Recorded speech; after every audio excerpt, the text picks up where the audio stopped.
And the chaos begins. We are trying a new format for the show, an experimental news roundtable. We're going all around. We don't know what's going to happen. It's going to be amazing. The only thing that we know for certain is that this show will have the ultimate answer to the life, universe, and everything. So stay tuned. Tomorrow, Orbit 11.42 starts right now. Good morning. How's everything up in the sky?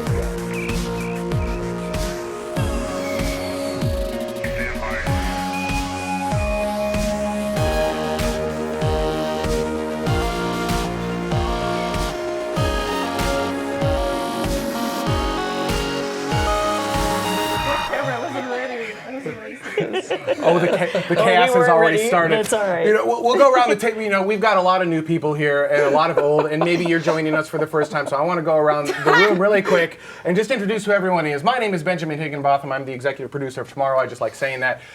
We've got a Jared Head sitting to my right. Hello, everyone. He's an astronomer of Tomorrow. He works up at an observatory that shall not be named. Is that how that works? No, No, that's we the can other name that place. one. Griffith, I can totally say I work at Griffith. Oh, okay, it's the other place we can't mention. Yes. Right. Yeah, so works up at Griffith Observatory, somewhere does awesome things. To my left, I've got a Jade Kim, also works at the observatory that shall not be named. Jumbo. Actually, no, it's the one you can name. Oh, we can name it. I Can't would. name Put that it one. together. So I've got my astronomers flanking me, and I'm going to be Flank. asking them a lot of why do we care about astronomy today? Sure. Then I've got a Space Mike. Awesome. He is our rocket specialist. Mythical land of Arizona. Mythical, yeah, I was waiting for the awkward delay. Mythical land of Arizona. He's our rocket specialist. He knows every nut and bolt on every rocket. It's a little bit freaky. Quite We've got literally. Carrie Ann that works at, we're going to say Company X, or the company that cannot be named as well.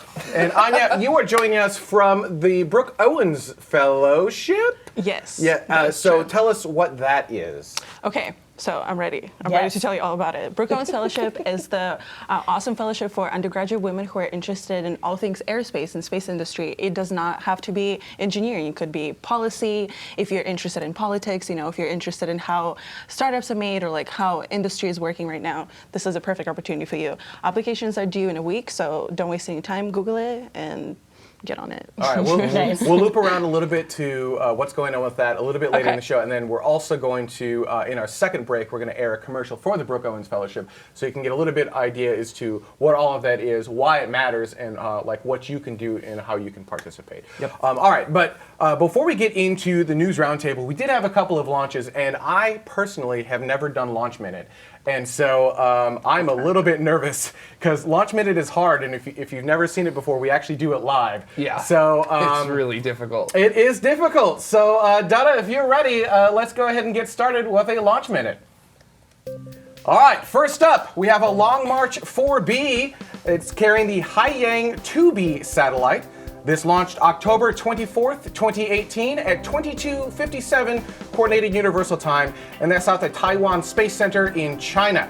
Now that satellite is an oceanography satellite. It has a radar altimeter, which will measure ocean topography, a microwave radiometer to map the sea level surface temperatures, and a scatterometer, which I had not heard of before, to collect wind data over the oceans itself. This one satellite is actually going to work in conjunction with two other satellites that are set to launch in the coming years, Haiyang 2C and 2D. Now the Long March 4D is a 3-stage rocket, 29th successful space launch for China this year, and their previous record was in 2016, which had a launch of 22 times. So, oh man, I'm excited for that orbital launch calendar coming up in a bit. Moving on though, we've got the Soyuz 21B carrying the Lotos S1. This is a classified satellite from the Russian military. This launched October 25th, 2018 at 15 minutes after midnight, Coordinated Universal Time. This launched from the Plesk Cosmodrome in Russia. As I mentioned, it's a military payload. It's widely believed by analysts to be the fourth in a series of Lotus satellites designed to intercept radio transmissions and gather intelligence for Russian military forces. The Russian military defense itself designated this satellite Cosmos 2528. Now, the big thing with this rocket is it's the first time we've launched a Soyuz since the mishap on the Soyuz FG, and that rocket is a little bit differently than this one in that it has a different upper stage engine and a different guidance computer from the two between the FG and the 21B. but the basic design of the liquid fuel boosters is the same. And so hopefully, now that we've got Soyuz launching again, everything's good on that front. So congratulations to Russia for making that happen. Yeah, those are hard. Those are hard. Yeah, exactly. I was reading your script. I'm like, he's not going to make it. He's not going to make it. Well, it's figuring out the timing of that. Yeah. So, but let's talk a moment about the Soyuz rocket, because I think that is important, because as I mentioned, we had the mishap, and the mishap was the Soyuz FG. I'm sorry. Before we get into that, really quickly, the orbital launch calendar. The worldwide orbital launches by country. China is in the lead, so right now, Space Mike, you're winning our bet. Our dollar bet. He's all excited off screen. But U.S., now we're cheating a little bit. You may have noticed that New Zealand has been removed from the map, and there was a heated debate last week or 2 weeks ago. 2 weeks ago. After the show, in the green room, talking about what should be where. And we determined that actually New Zealand Rocket Lab is a U.S. company, and as such, the launch belongs in the U.S. area, and so it has been moved up to the U.S. Wikipedia tends to agree with us, and so we've actually moved that into U.S. launches, which works in my favor. So, so now I need Rocket Lab to launch. So the answer is, if you 2 or 3 more disagree with times this year, that would be great. Head up Wikipedia and change it. Yes. Because we all know how reliable Wikipedia is. Yes. There you go. There are the orbital We try launches. to be as credible as possible here on Rocket Lab has to get approval too from the FAA. So I mean, That's true. Oh man, it was a heated debate. So, but before we go into that, let's talk a little bit about the Soyuz rocket, because the Soyuz FG, which is what we launched astronauts on to the International Space Station, it had a mishap. We lost the booster on flight. It's an incredible success story, I would say, because imagine if you're on an airplane that has a catastrophic aerodynamic anomaly. You're no kidding, right? You're not surviving Not that. so much. And yet these 2 astronauts not only survived this, they walked away. They were going faster than the speed of sound at sea level, and they walked away. So I think it's an incredible success story. However, it was the booster part of this that had the malfunction. There's still a little bit of, the official report's not out, but it sounds like one of the strap-on boosters slammed back into the rocket. It basically busted a hole into the booster itself. We lost the booster. They had to abort. That part of the rocket between the FG and the 21B is basically identical, is it not, Mike? Yep. It's the same R7 Semyorka booster. I mean, it has upgraded engines on the boosters and the core stage, which is actually the second stage of the rocket. But yeah, it's essentially the same vehicle between the Soyuz FG and the 2-1B. Yeah. So now that we're starting to fly these, do we think Russia is going to start flying humans again? Like, is this going to help ease the flight problems on space station? I mean, Dmitry Rogozin and Jim Bridenstine, the heads of both NASA and Roscosmos, have said that they're confident that the Soyuz FG is going to return to flight in December, and that the next crew will be sent up in December. And whether or not they're going to do any sort of unmanned launch of a Soyuz before having the crew on board of the Soyuz FG is unknown. But we'll get a lot more once the official report is released on October 31st. So Spooky. Yeah. Nice. So then to that, Astro YYZ, and you kind of just answered it, I think, but Astro YYZ in the chat room asked, what will the next crewed mission be? And because Russia is the only one capable of sending crew right now, it has to be them, right? Because NASA has said they will not allow, well, no, they could allow commercial crew to go up as long as someone's still on station? I'm going to ask that around the room, right? I mean, they didn't say that they couldn't send commercial crew. Commercial crew can't go up if no one's on station, right? But if there's still people on station, commercial crew could go up. Not saying they would be next, but absolutely. I mean, even if there wasn't a crew on board, I mean, the demo missions are going to be docking with the station autonomously anyway. So they might be able to do it whether or not people would be on board to monitor the situation anyway. But with the demo missions, I think what you're more alluding to is whether or not anyone could return home on those or fly on those first demo missions. Is that what you're asking? No, I guess what I'm asking is, could the demo mission be the next crewed mission to station? I'm not sure. I mean, I think they probably have to. I mean, they probably could. I mean, if NASA and Congress and all the different authorities got together, they probably could allow that. But as of right now, the official plan is to allow crew on the second demo mission that actually has crew members on board.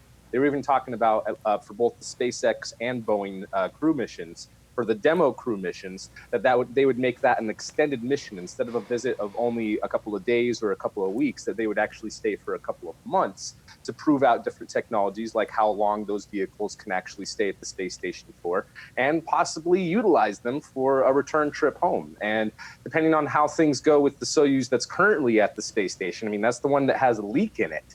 So they were supposed to be doing the spacewalk. The crew that was supposed to have launched on October 11th that had this whole booster failure, one of the guys in there was supposed to do a spacewalk. Nick Hague was supposed to do a spacewalk with Alexander Gerst to inspect the hole from the outside to see and take other different measurements to see whether or not that Soyuz vehicle is safe to return home on. So that might be another possibility. We might need an emergency vehicle just to bring the people that are up there home. Yeah, so there are a couple comments in the chat room. Vogon asks, will the next Soyuz fly the aborted crew again? So the crew that didn't make it up the last time, are they going to go back up on the next mission? Apparently, no. According to the schedule, the next crew launch is supposed to take place on December 3rd.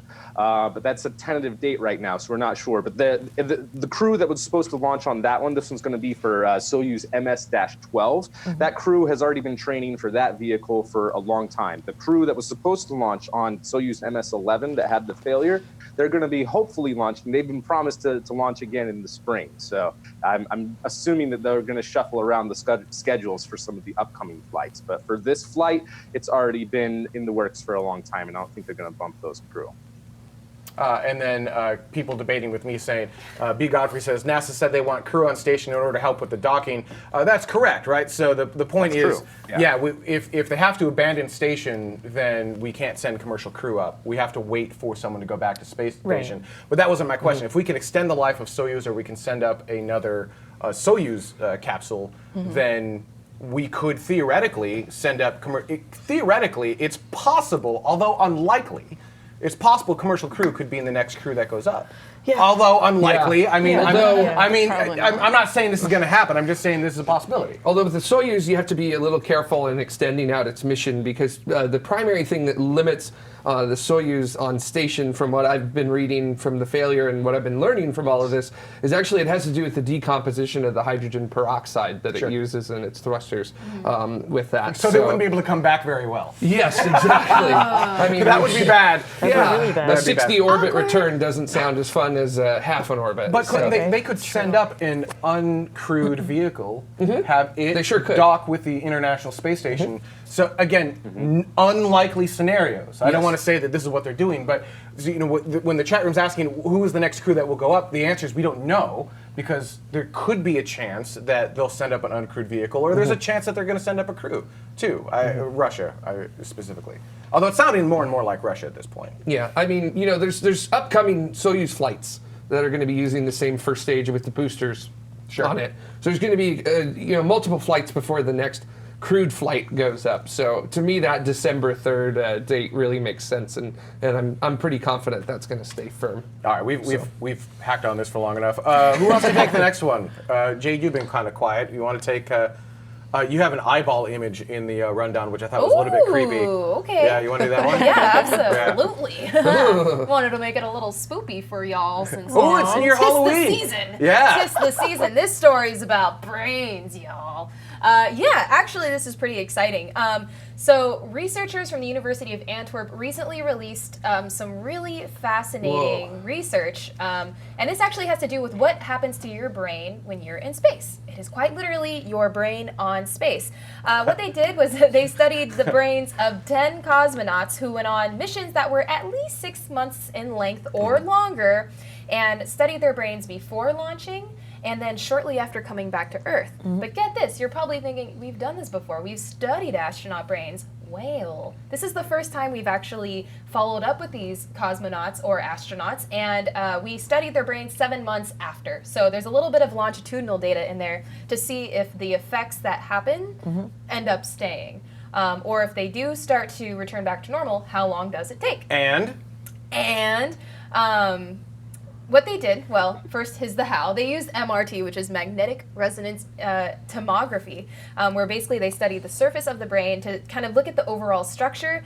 And also, this is the first time they're quantitatively measuring these changes. So then I'm assuming all these studies happened on the ground. Yes. Right? We didn't do any, like, we were unable to study the brain while in space. Precisely. So Because right before that's not going to leaving, be a thing they can as a do in baseline. space. Not yet. I was just saying magnetic resonance on Yeah, the ISS. I feel like that sounds like a terrible idea. But how cool- If you don't mind. I'm Well, I having mean- an MRI, and I know MRT is a little bit different, but still, like, Yeah. that sounds... That's not any type of equipment You're you want already near. in a scary tube. You don't need to be a scary tube inside of another scary tube. No. Well, I know there's a horror movie out of that somewhere. There probably But we're is. going to need to, I know I've derailed your news, but we're going to need to be able to do that someday in the future, are we not? Like, be able to study the brain in space? Well, getting to that, absolutely. What? See, I I'm derailed so your news. glad. You're welcome. No, Thank you for I'm used asking. to it. I knew what I was getting into sitting next to you, Mr. Higginbotham. So what this researchers found was that, yes, the actual structure of the brain was altered. And previous studies had shown that the brain actually shrinks a little bit when they come back down to Earth.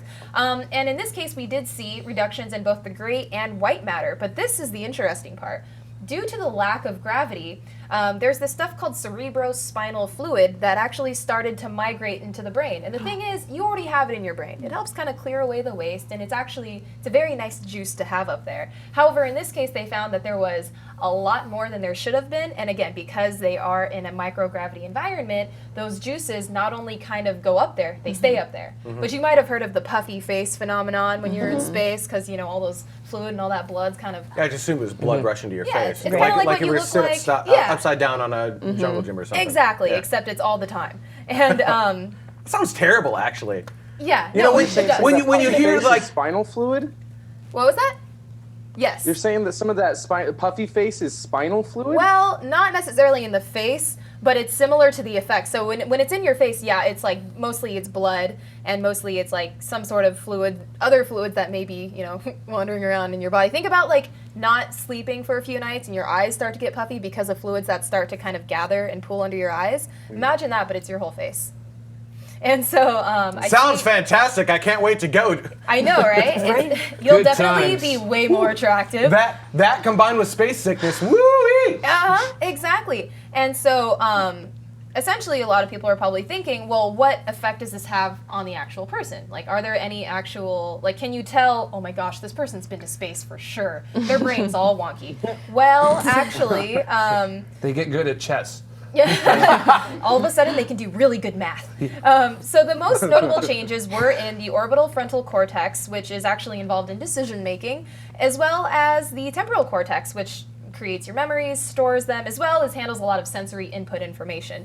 However, the one thing about this study is effects on cognition were not evaluated. So we don't actually know if they changed as a person, if there are changes in cognition, or maybe in their psychological kind of levels. But what they did find was that the increase in cerebrospinal fluid in their brains did and might possibly have an impact on their vision. So a lot of astronauts complain about vision clarity when they come back down Hence to Earth. the giant Hence eyeball image. the eyeball. And as you can see exactly where that fluid starts to compress the optic nerve, and you can then Wow. start to think, wow, no wonder why they got them headaches all the time. Oh, that's bad. Yeah, exactly. Yeah. So essentially, So wait, let me get this straight. So while we're in space, first I'm gonna get a puffy face, you're going to get a puffy face. right? Then Headache. my brain is going to get smaller Yes. while my You may very When well you be going return. crazy as well. We don't that's know. happening here on Earth. And then reverse then. my eyes are going to get all messed up, and I'm going to have constant headaches and a 50-50 shot of space sickness. 100% yes. Yeah. Cool. No, and that, Sold! Where yeah, can I get a right? ticket? How could you not want a vacation Don't want to there? go. And so, Haven't talked us out of it yet. Actually, good point. Okay, knowing all of this community, would you still go? of course they would. Wait. These studies were only done on astronauts who were in space for 6 months or more. Not going on a space vacation for 6 months. I mean, Sure. Okay, yeah. I'll go So, on down. okay, so let's say It can't get any worse, honestly. let's say I'm going to the Find moon this and it's only a final week. way. Do your damage to your best. If we're going to go to the moon, Yes. this doesn't happen, right? There's not enough time for this to happen if you're just doing like a lunar 1 week jaunt. Well- or I mean, it doesn't progress as far. exactly. And so the next level of studies are going to, I mean, because when we think about the future of manned space missions, there's going to be people are going to be in space for a lot longer, especially when we start going to Mars and we start doing missions like that. The reason behind this whole study is to try to mitigate some of the already very harmful effects of space on humans, because we've talked about it on this show. You have muscle atrophy, you have loss of bone density, and then now you have to add, kind of brain changes on top of all of that. And if we're sending, these very amazing, selfless people to space for the advancement of humankind, the least we can do is try to study how not to mess them up, if you know what I'm saying. Yes. I feel like how we have the worldwide orbital running tally. We need to have a running tally of health issues you'll have while in space, like what the latest things we're finding out are. It's just going to become a list that gets longer and longer as the font gets smaller and smaller. Oh man. Oh my gosh. Oh, and as Dada says, now, all the different commercials for tourist flights, and just like with prescription medicine may commercials, they include list space a bunch of side sickness, effects. spinal and at the end of decompression, space extra flight fluid in your makeup. brain. oh my God, we need to make this commercial for tomorrow. This needs to be, do you want to go to space? Well, if we got the ride for you, and then like those weird side effects. Where the text takes up half the screen, but it's so small, Right. and they go through it so fast you can't understand what But you they're see saying. people like out and like enjoying life All like in healthy. space. They always put the happiest images up Walking when their that stuff's being dogs. said. Lots of gray matter, lots of white matter. And in their case, yes. If this lasts for 6 months or more, please contact your physician. This sounds amazing, and I challenge the community, build this script over at community.tmro.tv, and we will work on making that happen, and then start rolling it into our shows, because I think that would be amazing. Donna mentioned, don't forget about constant back pain as your spine decompresses. Yeah, because it's decompressing, and then you get back to Earth and it recompresses, right? Imagine that. Yeah. Exactly. Does it make that noise? Yeah. It's Yeah, but one vertebra at a time. It's like a xylophone. I mean, because imagine, you really. Wow. Gross. I mean, just for a second, everybody, we take advantage of the fact that we're constantly under, not only do we have the gravity of the Earth, but we're constantly under 1 atmosphere of pressure here at sea level. And when you go into space all of a sudden and you're in an environment where none of those factors, we've literally grown and evolved to be in these conditions, and then all of a sudden you're going to spend a bunch of time in a place where literally none of those conditions exist. Yeah, it has the effects on your brain and your bones, but just, I don't know, that just is so bonkers to me. And I am willing to put money down on the fact that there are going to be a lot more health issues that we just haven't really discovered yet, or that we don't have a lot of longitudinal data for yet, because Right. I'm going to say temporal data. temporal data. Temporal. Yeah. Temporal data. Temporal data. Tempura data. Tempura Sounds data. delicious. Deep fried data. I will take your So, tempura data I was and gonna study say, it all night long. There's a lot of issues with sleep with Yeah. astronauts as well, because basically the systems that keep you alive are pretty loud, and they tend to keep you awake. Have you ever Listen to seen circadian astronauts rhythm. sleeping? Like the pictures from space station? So And creepy. There's So the, it is, yeah. I would definitely. They look dead. I mean, it looks comfortable to me, but I'm like, I go camping a lot, so Does it to look me it looks comfortable to you? comfortable. But like, Does it look also, comfortable? I would be Have the you guy. seen I it would just, camping? Camping out of You camp like this? No, I cross my arms in my Like a in my vampire. sleeping bags like that. So you know, I know not like that. But just He hugs himself to sleep. Yeah, exactly. Don't I we feel all? comfortable when Don't I we do all? that. So Okay. Wow. All right. So, we'll close this out with, obviously there are a growing list of health issues Yeah. going to space. We're going to need to learn to overcome these things if we Yes. want to have humanity in Exactly. space. Are we working towards that? Absolutely. So, this data in and of itself kind of already gives a lot of weight to studying further, and then actually, studying the effects on cognition. Because you had those studies with, for instance, football players that had repetitive blows to the head, and then we found, oh my gosh, this is definitely affecting, who these people are and kind of the violence issues and whatnot. Not saying that all of a sudden we're going to find out that these astronauts are super violent, but it's important to kind of make sure we know what exactly we're putting our spacemen and women through. And it's interesting too, because it also kind of opens up another door in terms of, well, what if we really can't do anything to mitigate the effects of microgravity? Then how do we simulate gravity on these spacecrafts? And then through a lot of research I was reading through, a lot of them had the conclusions of, well, we're just going to have to figure out how to simulate gravity. Well, we're just going to have to super fast spinning spacecraft. And If it's like, only someone built a centrifuge for the International Space Station. Comment from the chat room from Lur says, "Don't forget cancer." That's. But wait, hang on. How could we forget cancer? Can't forget cancer. That's the title of the show. Don't forget cancer. Jesus. But like you're This more. is taking a dark turn. I didn't mean. Halloween something. I wasn't trying to get this far into the rabbit hole, but Well, here we are. Well, that's what happens when we roundtable the news, Jane. Yep. But like cancer is like you have a greater elevated risk of cancer Yeah. because of the radiation. But isn't there Absolutely. something about cancer also growing slower in space because of microgravity? Is that not true? I heard it was.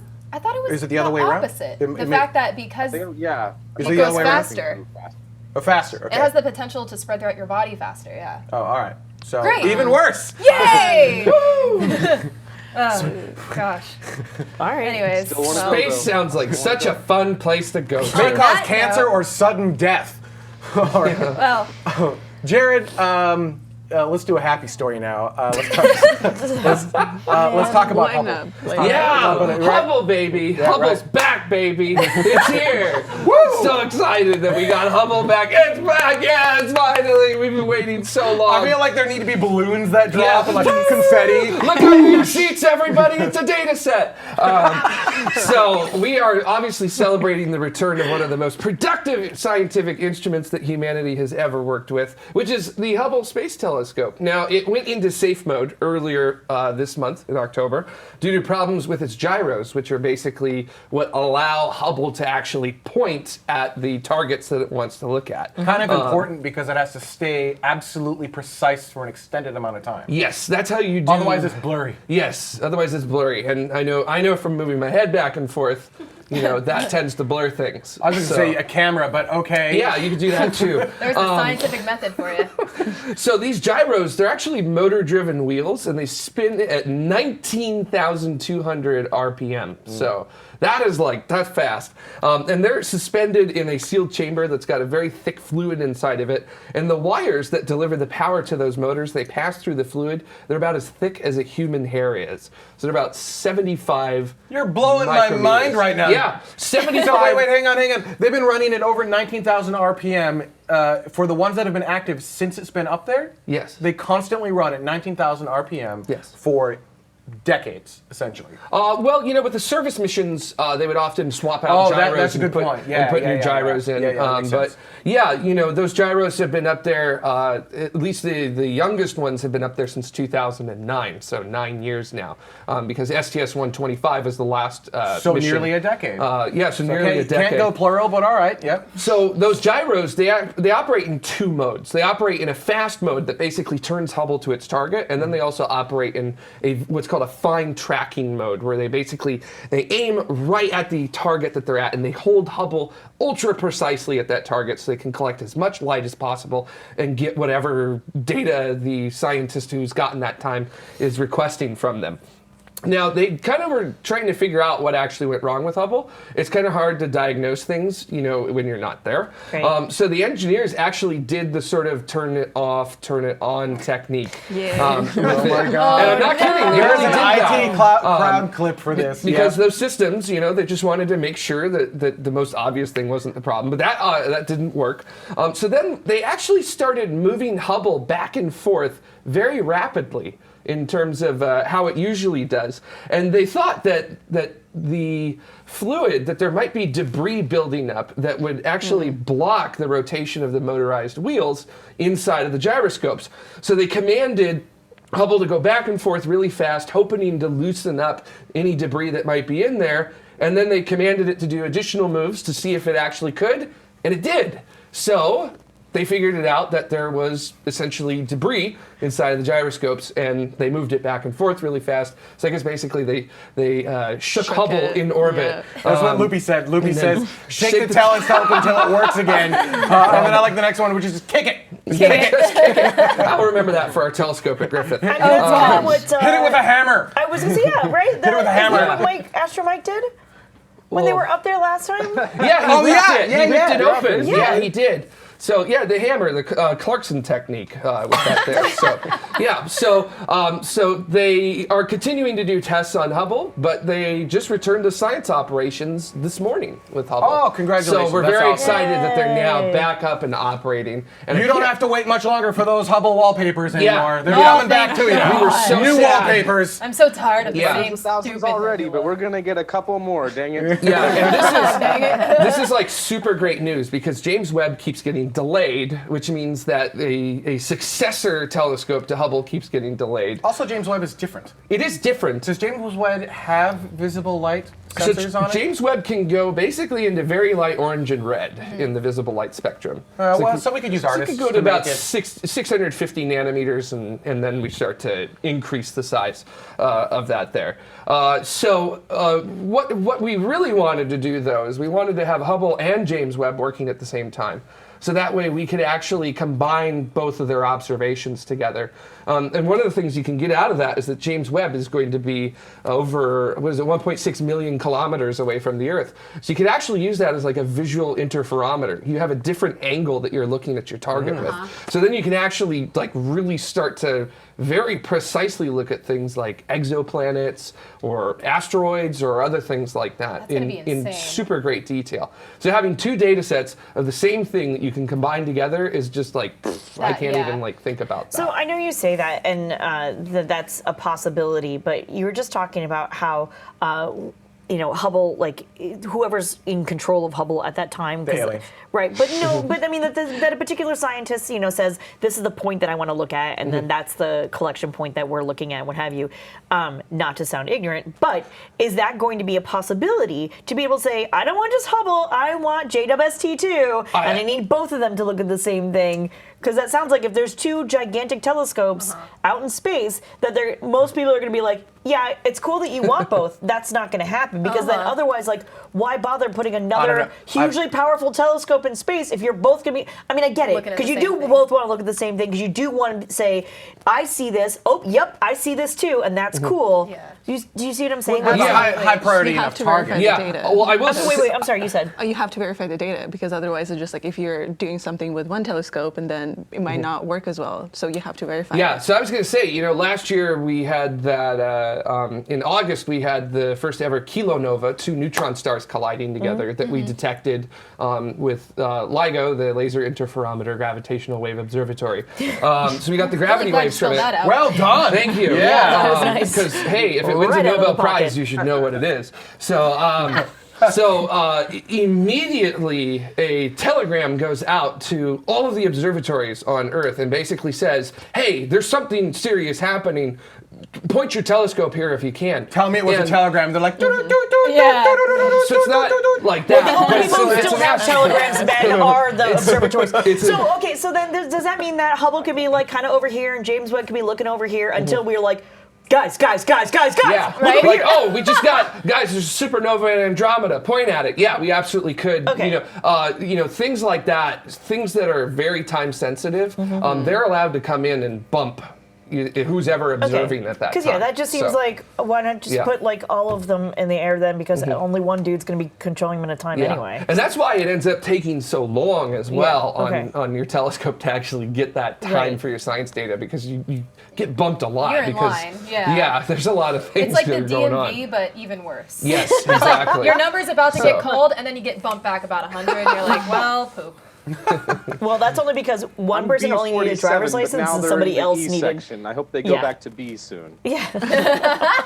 Mini Stodge wants to know, would that mean we can make 3D images using both Hubble and James Webb Space Telescope? Yes, we actually should. That's where the interferometry part comes Yeah, in. exactly. So, yeah. And then Yeah.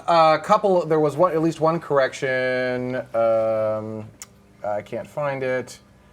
Here we go. Launchpad Astronomy says the gyros don't point Hubble, but rather hack. Oh, yes. Right. That's so a good way to I say assume it that. uses reaction So- wheels or something similar Yes. to actually move it. Yeah, my mistake on Yeah. that. So Yeah. I just got so excited that it's Ah, back. right. So the Exactly. point of the gyro is basically to say this is where you are. Yes. Right? You are This is pointed exactly right here. This is where you should be, and this is how you need to adjust in order to get to that It's point. like when So- you're in the mall and the directory has the arrow. This is where you are. Yeah.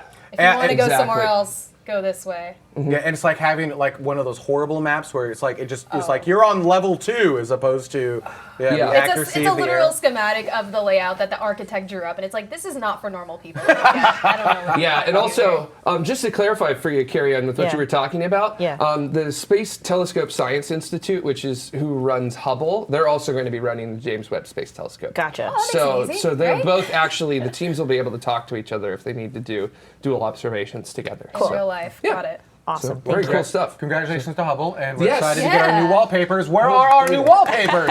I'll drink to that. Man. Oh, actually, background. Come on, I need a new Hubble image. yeah. Come on. Yeah, exactly. I'm getting bored looking at that. Yeah.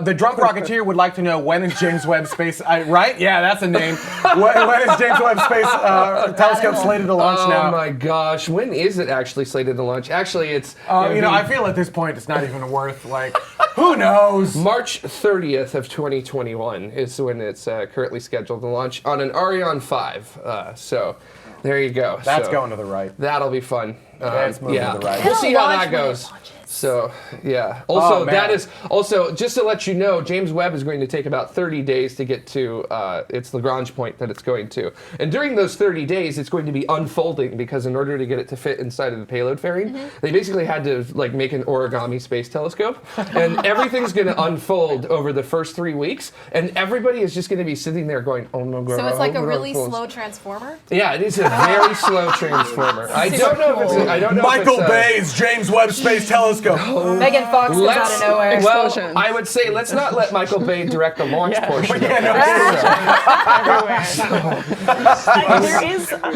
There is actually a really great. You head on over to Tomorrow Community or Community.tomorrows, right? Community. Yeah. There's a really great conversation going on over there, talking about fairings and like, why don't we just have like 15-meter fairings, and why don't we have 30-meter fairings, and why don't we have all these, like, why make an origami telescope when we just make a bigger fairing? And it's actually really interesting conversation, very long, involved conversation going on over there. So if you'd like to add to that, please feel free. Fascinating. Yeah. Looping in. See what happens when you let people do their jobs Terrible. better? Oh, it's weird. They do a great job. Weird. It's just Capcom on the mic for nothing. It's fine. Yeah, that's right. It's just a title. So, Yeah, it is. We're gonna let Mike talk for a while. Yeah. Yay! Yeah, I think so. Go for it, Mike. Mike man, you had got- a story, but he very specifically wanted to make sure that he hit. Yeah, I yeah. don't know which one it is. Yeah, Mike, though. which story do you absolutely? I'm not sure either. That's why I had 4 stories in It there. better Well, hang on, That's a hang on. good You know one, what? Mike. I think so. You and I disagree on the Lunar Gateway, so let's let you do the Lunar Gateway story. Convince me Now, that the before Lunar I Gateway do is the not Lunar crazy. Gateway- Yeah. No, let Mike do sorry, what say he that wants to do for sure. Yeah, do Lunar Gateway. Wow. What is Before that Lunar before I get Gateway? into Lunar Gateway, I do need to make one correction when we were talking about the Soyuz.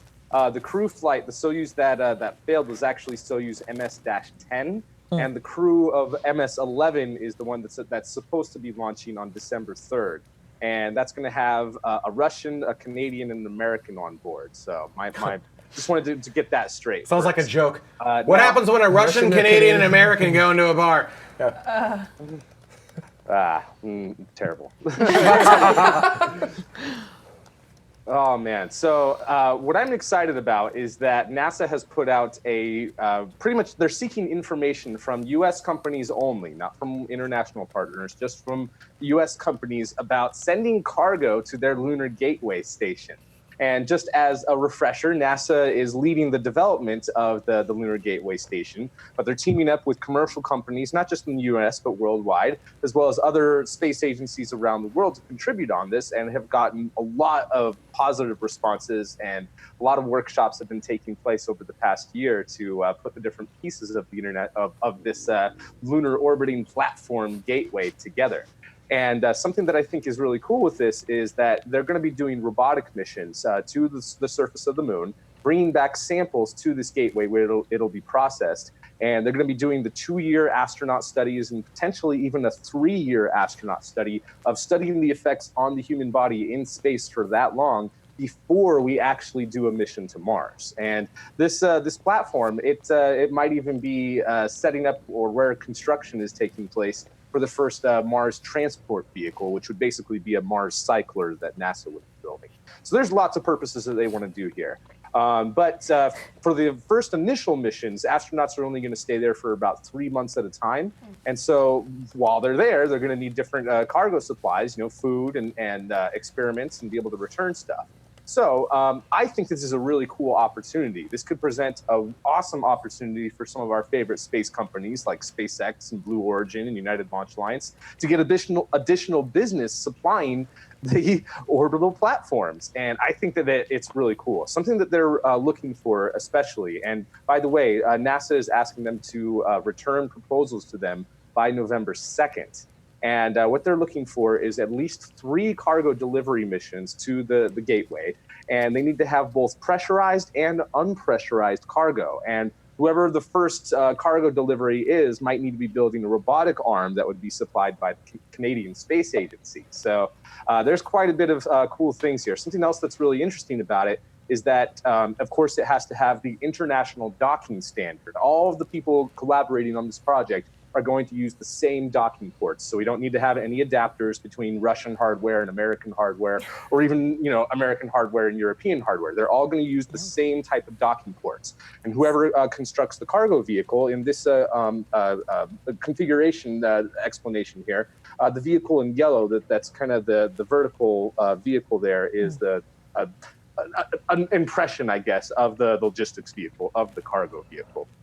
And with this, they are going to be doing quite a bit. Something else that they have to have, whoever would be doing these cargo flights, is they have to have their ship capable of disposing of itself within 3 years. And I'm assuming that would mean either burning up in the Earth's atmosphere or even having a return capability, kind of like SpaceX's Dragon cargo vehicle, where they can splash down in the ocean and return hardware to the Earth. I'm sure that's going to be an interesting thing that they're going to want to do at some point, especially since they're doing all of these sample returns. So they might just want to study lunar rocks and different materials there at the gateway.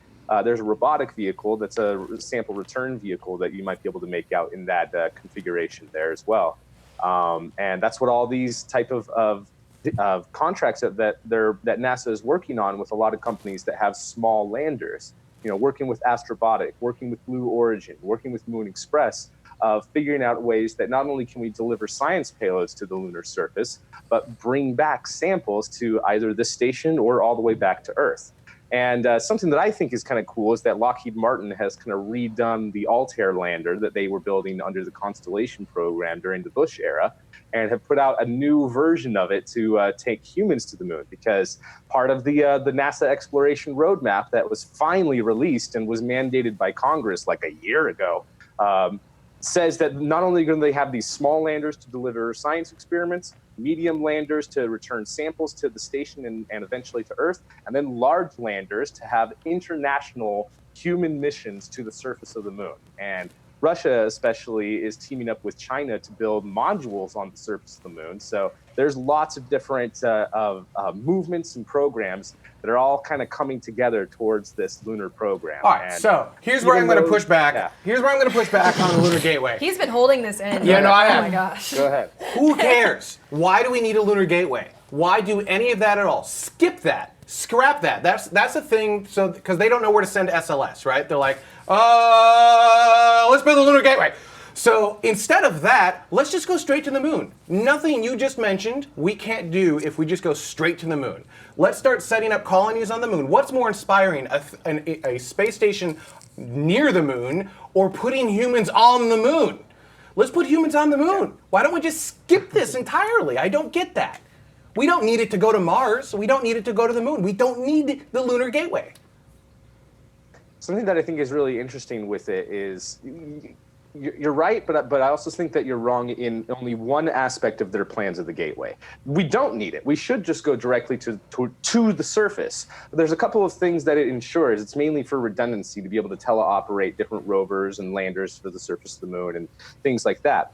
The big purpose that seems to get overlooked a lot in a lot of these presentations that NASA has put out about the gateway is it has its own power and propulsion element that's using xenon gas and ion thrusters. And the gateway itself, it's not just going to be stuck in that same orbit the entire time that, if they build it, but it seems to me that it might, instead of actually building another station-like thing to have the Mars cycler, the gateway itself might be the Mars cycler, and that's the thing that gets overlooked a lot in their presentations and why they want to build this. Okay, so I'm on board with the Mars cycler. Deep space for 2 years at a time. I want to back up Mike on that because on Twitter I saw a NASA trajectory analyst who works at Johnson Space Center.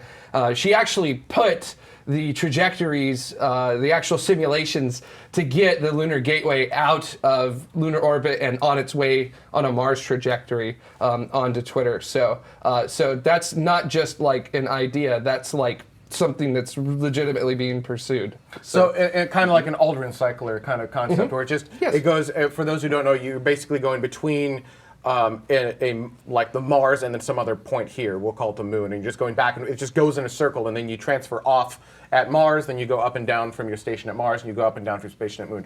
All of that sounds great. Like, I'm on board. Mars cycler sounds awesome. Like, I'm cool, but like timing is backwards. You don't build the Mars cycler first. First, you build the stuff on the moon, you get that infrastructure going, then you go, okay, now we want to ramp this up and we want to get a cycler system going, then you build it. By doing it this way, it sounds to me like it's just a jobs program. It's an SLS program. We're going, well, we got this big rocket to nowhere, we got to figure out how to do this and keep these people employed. Let's do Lunar Gateway, and then maybe in the future we can turn it into a cycler, maybe. And it feels like, yeah, that's cool. I'm all on board for the cycler, but it's like one of those things that it sounds like we'll never... Like the centrifuge module for the International Space Station. Sounds awesome, built it, never launched it. Same thing. That's my gripe with the program. That's why I'm not on board with it at all. And you're right. I mean, it is almost an excuse to give payloads to the Space Launch System. I mean, other than a few Orion flights around the moon, for the longest time, there haven't been any official missions for the Space Launch System and the Orion capsule in general. So yes, it is a jobs program, but at least they are trying to have realistic goals with this thing. I mean, the Mars missions, NASA's official plan for Mars missions, the first human missions to Mars won't even step on the surface. They won't even attempt to land on the surface of Mars. The first humans who spend a 3-year journey or more going back and forth between Mars and Earth are just going to orbit around Mars, maybe get up close to the moons, Phobos or Deimos, and maybe take a sample from those, and then return to Earth. The first human landings on the surface of Mars aren't going to happen until the 4th, 5th, 6th mission that NASA would send to Mars. So first, they have to figure out all these effects on the human body, make sure that we can last for 3 to 5 years in space, in deep space, and all those type of effects that would occur on our bodies that are even more extreme than what we were talking about earlier. So, but what if NASA's not the one that goes to Mars? Needs to be figured out first, and the Gateway can enable us to do that. What if NASA's not the first one to go to Mars, though? I mean, what if it's a private company? Let me tell you on that. Whoever's doing the first mission to Mars with people, NASA's buying seats for that. Sure. Regardless of who it is. But if NASA's buying seats. Sure, but if NASA's buying seats, that doesn't mean that they get to dictate the entire mission. It means that they're buying seats. Yes. So what if it's Blue Origin that goes to Mars and they're like, you know what, no, we're gonna land. What if it's SpaceX? And they're like, no, we're gonna land. Like we're not gonna just go around and do a little joyride. We're going to Mars. So I mean, and I feel like those aren't unrealistic scenarios, right? I feel like it's a very realistic scenario that it's not NASA by themselves. First off, I think to your point, it's not going to just be SpaceX, and it's not going to just be Blue Origin. It can't it's not gonna. No, going to Mars is crazy hard. It's a collaborative effort. It is, sure. but. Like, I don't hear SpaceX going, hey, we're going to go around Mars for a while, unless you guys have. I don't hear Blue Origin going, hey, we're going to go around, Blue Origin doesn't say anything ever. That's not fair. They're probably already on Mars and we don't know. They launched 6 months ago and we have no idea. They can't get the video back. It takes too long.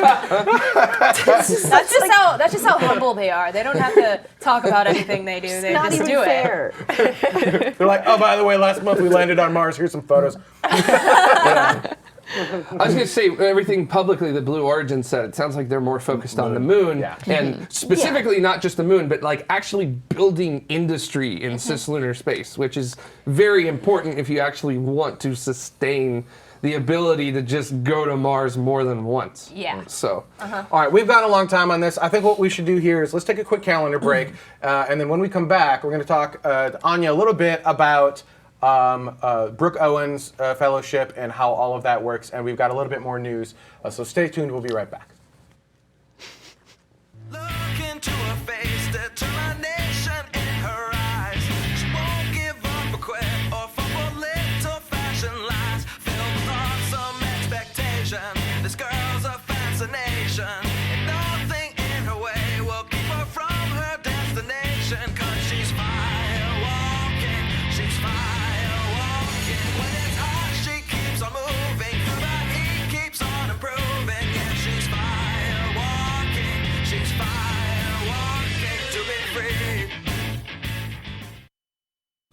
So in the new format, because we've never done this before, I did a bad thing, and I forgot to thank the people who made this format possible. Wow. I know, I'm Wow, a terrible that might human be being. You have one job. I actually have many jobs. I have many jobs. That's my job. These are the people who've contributed $10. They are the people who make the entire show possible and allow me to do things like play with the roundtable format and get the awesome chairs that will, if we like this format, these chairs are terrible for this format, so we've got new chairs coming in, but also it allows us to pay the bills for the studio, keep the lights on in here, and do really cool new things, and we're trying to grow the show. So if you'd like to find out how you can help crowdfund the shows tomorrow, head on over to patreon.com/TMRO, and truly thank you everyone, because we are trying to do some amazing things, and we'll try to set up some videos and whatnot that just talk about some of those things. Let's talk, you've been here, contributed a little bit, but let's talk a little bit about Brook Owens Fellowship, what it is, and how it's impacted you. Ready, go, on the spot. Okay, so first of all, let me just tell you about my story. Like, I never thought I would be able to do anything in space industry. I came to this country like 7 years ago, and like I knew no English, I knew like nothing, I had no connections. None of my parents went to college, and I'm just like, well, I like space, I'm gonna do it. And my parents are like, what is that? You didn't Like, know any English I didn't 7 years ago? No, I mean it was like kind of like, hello, how you do, like, and stuff like that. It was really, really basic. What and country? Russia. So you guys have been talking about Russian and Soyuz. I'm like, okay. Welcome. Wait, so how badly did I mispronounce No, everything. I mean, everything, yeah. She at this almost point- left. It was terrible. I should have had you do that launch Up to my minute. seat, I'm like, I can't. No, it was all good. It's all good. It's not bad. Could have been worse. Could have been worse. Could have been worse. Challenge accepted. All right, so yeah, didn't know anything. Yeah. Didn't know anything, and literally was just like, what are SITs? Like, I don't understand. Like, I didn't even know I would go to college. I went to community college first, and I'm like, okay, like I really want to do engineering. Like, this is what I want to do. But I wasn't a citizen yet, so they were like, no programs for me. Like, I became a permanent resident, and then every single like SpaceX, they're like, okay, you need a U.S. citizenship. I was like, oh goodness, my thing. Oh no. Whoops. I was like, okay, well, I mean, I became a citizen, like, okay, well, I know nobody in space industry, like, I know nothing. And then here's this Brook Owens Fellowship. They have all this amazing mentorship for everybody. I really wanted to do space. I was like, okay, like, I want to do like SpaceX or something like that. Like, I need to build stuff. Like, this is what I want to do. Finally, like, this is my moment. And I was just so scared. I was like, I'm a nobody. Like, you know, they would never want me to be this part of this fellowship, because I would look on the website and everybody looks so amazing. They're like, I worked for NASA, I worked for this. And I was like, I did nothing. I was just like, like I went to school. Yay, that's cool. But one of the most amazing things about Brook Owens Fellowship, no matter who you are, no matter where you come from, there are opportunities for you. It's all about like your personality and your passions. Like I really wanted to do propulsion. I was like, okay, like this is rocket engines fires, let's do it. Like I'm so ready. And they listened and they were like, oh my God, like she's so excited about it. They gave me a chance, and I literally had like the best summer of my life. I was an intern at Stealth Space Company, and I got to do a bunch of like R&D stuff for propulsion, and it was totally awesome. Plus we had this amazing like network of people that are supporting me. And if like I have so many questions, because I'm like, I don't know, please, like, how do you like interviews and stuff, and people help you so much. Like everybody just wants you to succeed, and it's just amazing. That's so awesome. Were you always a space nerd? Like even as a little girl? I was born on like... Cosmonauta Street. Like I did not even know. Like I mean, I grew up on it my whole life, and I didn't even realize until later that it was kind of like it was happening. You know, because I was always like, yeah, I like it, I love it, but it was never kind of like not like an option, but it's more. I was like, oh, maybe I'll do like history or something. But I was like, okay, you know what? I can do engineering. Like I'm fine. You know, I'll do it. Yeah, so I did it. Wow. That's badass. So did you get to work on propulsion at Stealth Space Company? Yes, I did. It was pretty awesome. They're for those who don't know, they're aptly named. They're aptly named, and they're currently trying to launch a rocket, their version 2 rocket. And so, is it cool knowing? I should probably be careful because you probably can't don't talk know what about you're space talking about. still Honestly, space don't. company. Yeah, I exactly. honestly don't know anything. But yeah, is it? Sorry. Don't know anything. But is it cool knowing that some of what you worked on is potentially going to space soon?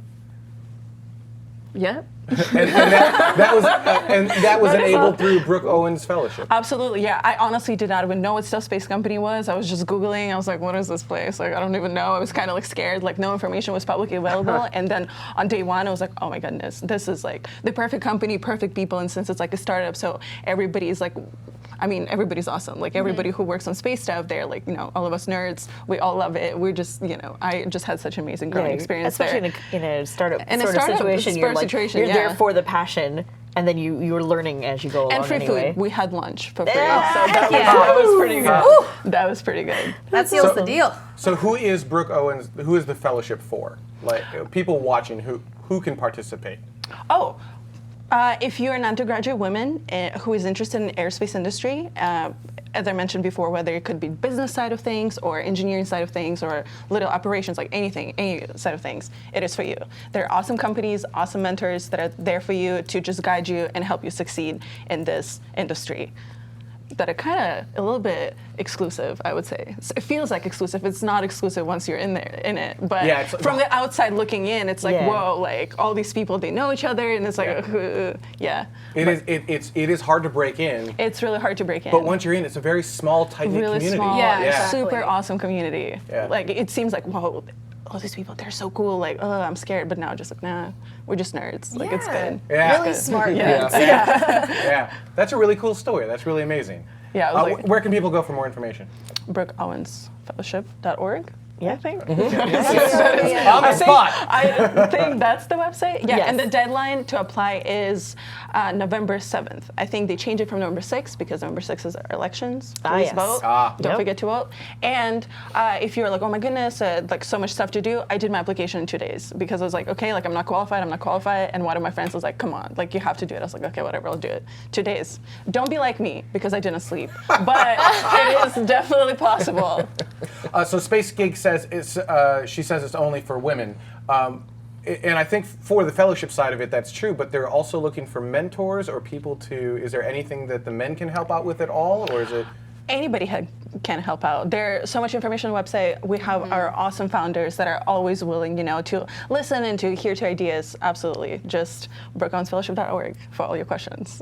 Awesome. That's amazing. All right, let's continue with, thank you, that's an incredible I'm so story. inspired And we're really now. happy to have you here today. No, you're amazing. I feel a little bit bad because, we decided, I think last night that we were going to do this format for the show, and I was like, I don't know how to put you into the show without it being awkward. You want to just do news with us? And you're like, cool. It's fine. Yeah, it's fine. It's so, fine. yeah. I learned a lot. I was like, oh, I do have two questions for okay. you that Oh, yeah, I'm curious Mike. about.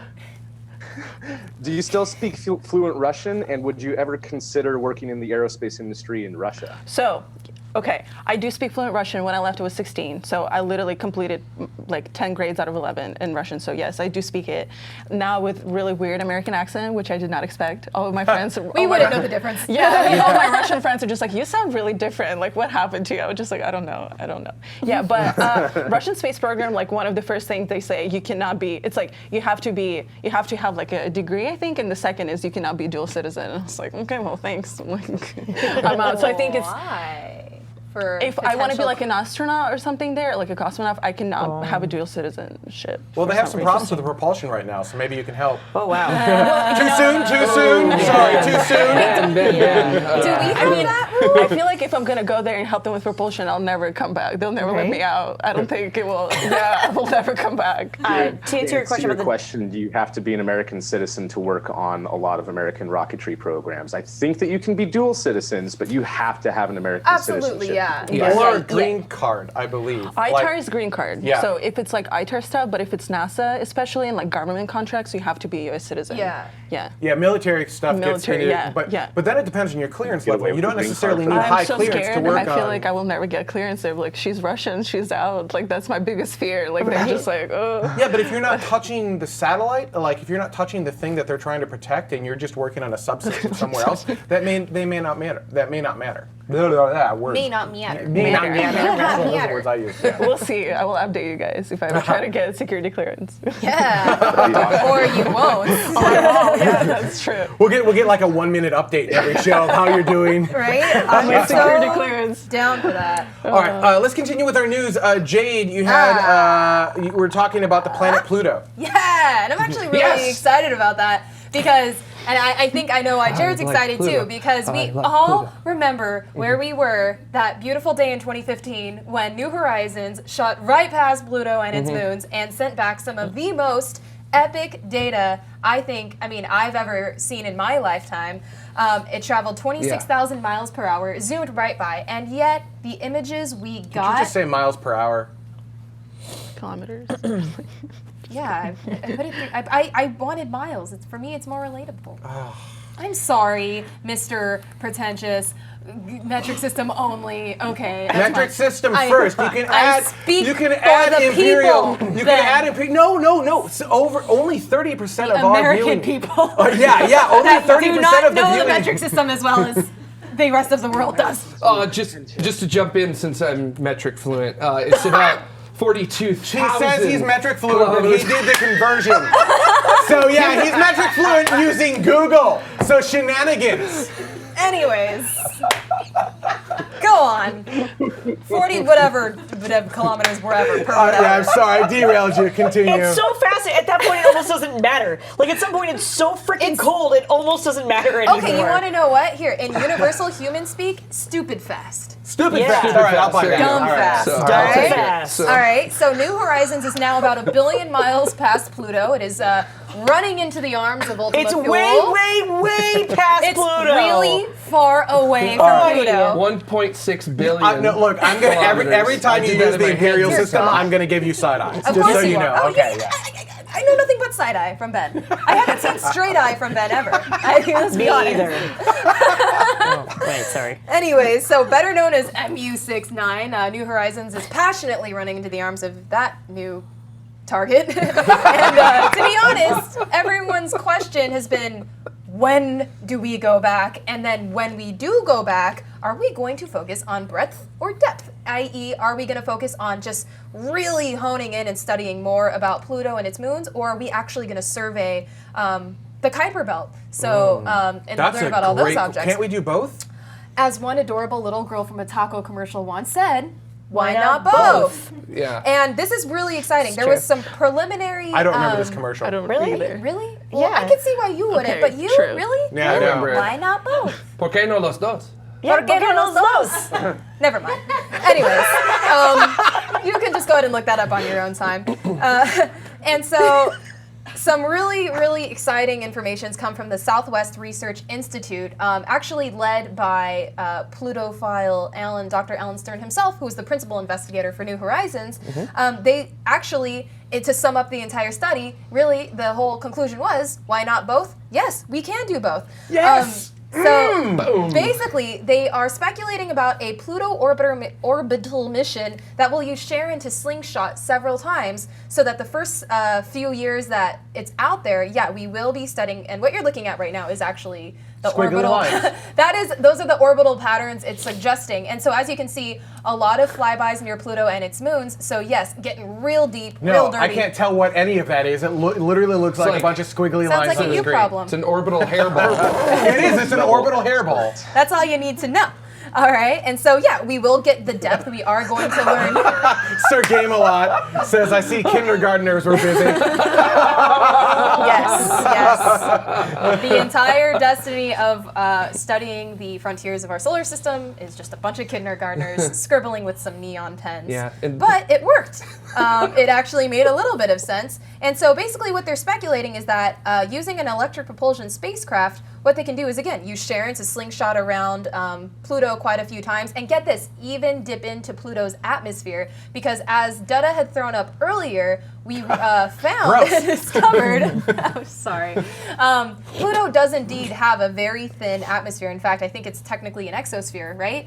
And it's very quickly escaping into space. I think, No? Can we I go think- back to the atmosphere image? I think Because I think that's an actual. Yes. That's for realsies. That's not artist That's rendition. absolutely for That's from realsies. New Horizons showing an atmosphere on the non-planet planet Pluto. Yeah, and you can even see striations You can and layers. see layers. So and this that- is so- a lot more complex than we could have ever have imagined. And so there is a mechanism on this proposed spacecraft that would literally take a taste of it and be like, taste some nitrogen, taste some mouthfeel. Anyways, so sorry you had to hear that. I haven't done any mouth noises on this whole show, so I needed to throw that Gotta get a couple in. So again, using... You're allowed 3 per show. So I had one. That's Yeah. one. Using surety for gravity assist, not unlike Cassini, by the way, which used Titan to study Saturn and get all of that amazing information. It's going to save a lot of fuel, so it is going to be efficient. And after doing its Pluto business, slingshot into the Kuiper Belt, and get this, they speculate even into orbit around another dwarf planet. So think of the just stupid large scientific kind of payload this is going to bring back to us. And it's going to spend several years studying Pluto and all 5 of its moons. And so we are going to get even more information, because as many questions as were answered with New Horizons, I think 1 billion more popped up in their place, because it is, again, just way more... just way crazier of a place Yeah. than we could have Like ever seeing imagined. the geology of Pluto. Yeah, I'm sorry. There's- Yeah. Yeah, I was going to Active, say, yeah. and there was like a whole lot of speculation as to how Pluto was going to look, and basically the overall idea was that it was basically going to be Ice ball. an ice cue ball. Yeah, You know, it was literally gonna be- it's just a frozen ice just ball. a bunch of ice. And then yeah. I remember at the press conference the day after it flew by, when they showed the first image that came back, and you saw like mountain ranges And you're like, what and the other things. H? Yes, I was Is actually this going to actually say Pluto? where I was, there were a large amount of expletives said when that Large. picture was I put up, redacted, just because if you know what I mean. nobody had expected to see that there. Absolutely. It just Pluto was it's And- a complete surprise. And the coolest thing too is that, and I know we talked about this at Griffith, there are features on Pluto we've never seen anywhere else. Yes. Like literally mountains inside of ditches. And it's like, what could have possibly have caused that? Yeah. And so sending a mission back to Pluto would be just loads of cool, which is actually the words they used. Just kidding, nobody Is talks Pluto like a planet? Yes. Ha! Pluto a planet? Well, so my question. Dwarf planet. Dwarves are people too. Dwarf planets are planets too. Yes. Well, It's it's still like has planet the whole names. It's thing is still a that planet. it's just a small. It's smaller than some of its own moons or some stupid crap like that. It doesn't go in a perfect circle. Like there's all this other stuff. And no offense to Pluto, I get it's interesting, but like doing.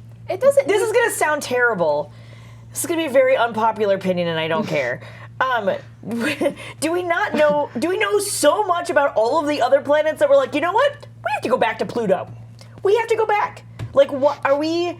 Are there missions to other planets that are going in as depth as this one is planned for Pluto? / it wasn't really planned for Pluto anyway. It was planned for the Kuiper Belts.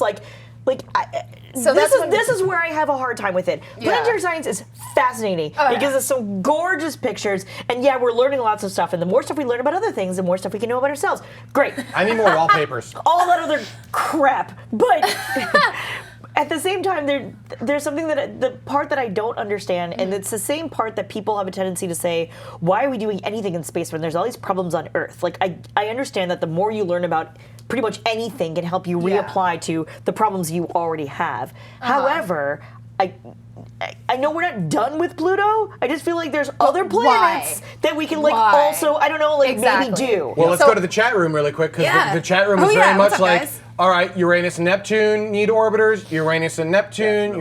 There's a very Like, where- consistent We get theme. it. You're Like, into gas giants. Can we at least go to like Enceladus? Like we know there's water there. See, we Yeah. know that's Yeah. beneficial to us. Like, can we start there, please? Is there life under the 3 miles of ice, or what? Oh, I just used Imperial. That's where. Well, yeah. How many kilometers? Get out. Hey Ben, let's take a out. look at what you got. Is it just like really, really thick ice? Would you say? So like that's the part that I don't want to say I have a problem with, but that's the part where I start No, to exactly. question. And I'm really glad you brought that up, because when they were asked, like, well, because again, this is a very preliminary study and there's still a whole lot that needs to be figured out. But they said, to be honest, the biggest challenge is going to be vying up against every other planetary mission that's Yeah. being proposed right now. It's- Because everything you listed and everything the chat room is listing is, I mean, it's hard to tell. It's hard to say which mission is more important than the other, because the types of data and the types of like information we'll get, you can't really.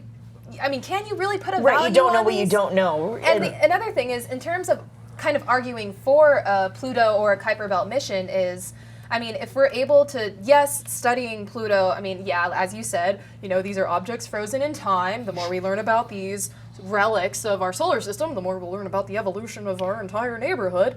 Mr. Rogers, but Nerd. anyways, Right. but again, and it kind of goes back, I know we've talked about this a lot, but I mean the potential for space mining in the future. And also, why not learn more about potential impactors? Because this is where they hang out. And I mean, it's not like we've ever had a cataclysmic impact event. Dinosaurs. So why not, you know, kind of learn more about things that could potentially ruin us forever. But with that being said, I'm really glad you brought that up because they said that's going to be the biggest challenge, really.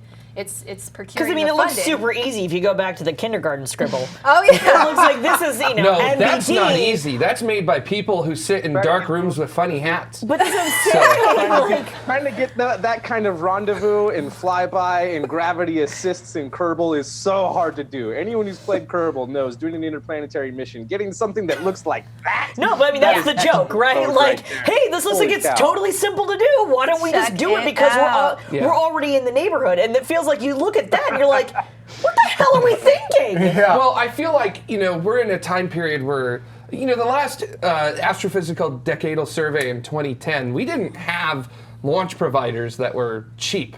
Right. You know, during that time Exactly. period. Now in 2020, which in 2 years we're going to have another astrophysical decadal survey. We'll see what the priorities are with that, because in 2010 it was basically space telescopes, space telescopes, space telescopes. So we're going to have to see what happens in 2020, because you got to remember a lot of the stuff that we know about the solar system now we didn't have a good solid understanding 10 Right. years ago. But it's not just a launcher, right? So we got So- because Rocket Lab could bring up like CubeSats and whatnot. Yes. And we could use things like last week's guest from the Planetary Society. They have light sail. We could use Solar things. sails. Solar sails, yeah. We could use these So you can use something like Rocket Lab and a solar sail in what used to be $500 billion missions now suddenly become $1 million missions. And so now, if they're $1 million missions, why don't we have 1, 2, 3, or 4 at every planet?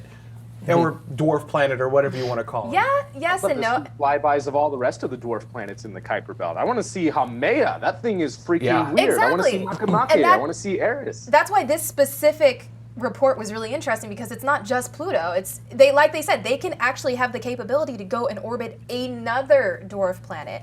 And Like Dawn.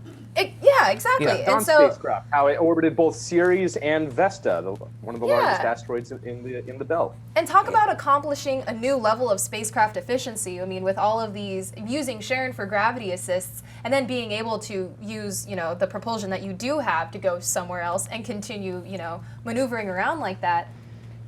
I mean, I think it's worthwhile, but I specifically did not mention the price tag of this mission. I will say that, though. How much is it? Stupid amount. I mean, it's a stupid amount. What is it? How much is it in Dumb metric? amount.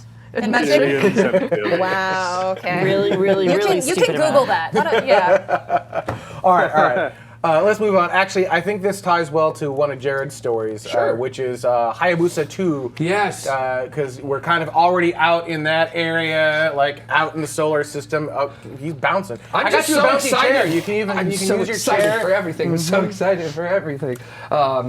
Yeah, you know, the Japanese Aerospace Exploration Agency's Hayabusa 2 mission to asteroid Ryugu is been firmly underway, and it's been at Ryugu for months now.